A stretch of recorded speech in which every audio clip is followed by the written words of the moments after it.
দেখো বন্ধুরা, মুড়ির সাথে এইভাবে হিং আর সাদা জিরের সাথে সিম্পলভাবে বানিয়েছি নতুন আলুর চচ্চড়ি, মটরশুঁটি আর মোটা মোটা কাঁচা লঙ্কা দিয়ে। মুড়ির সাথে এইভাবে আলু চচ্চড়ি খেতে দারুণ লাগে। কারা কারা পছন্দ করো এইভাবে ঘরোয়াভাবে খেতে অবশ্যই কমেন্ট করে জানিও। ভালো লাগলে লাইক করো, শেয়ার করো, সাবস্ক্রাইব করে পাশে থেকো। আর অবশ্যই বাড়িতে এইভাবে আলুগুলো সরু সরু করে কাটতে পারো। আমি এরকমভাবে কিউব করে কেটে নিয়েছি, আর সাথে মটরশুঁটি আর দেখো এই যে কাঁচা লঙ্কা।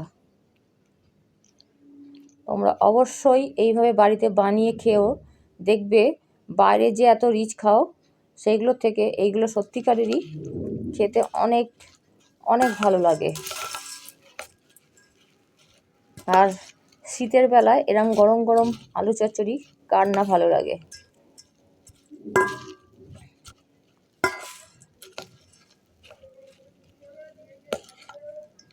চলো আমি খেয়ে নিই, তোমরা অবশ্যই এইভাবে বাড়িতে বানিয়ে খেও। টাটা।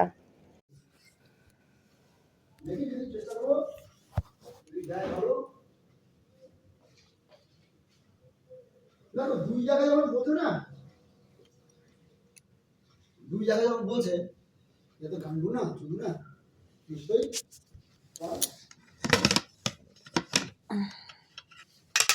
বাবাজিটা করেই বলছে। আর একটা লাইট জ্বালো তো, ফোকাস করছে না, কালা কালা আসছে।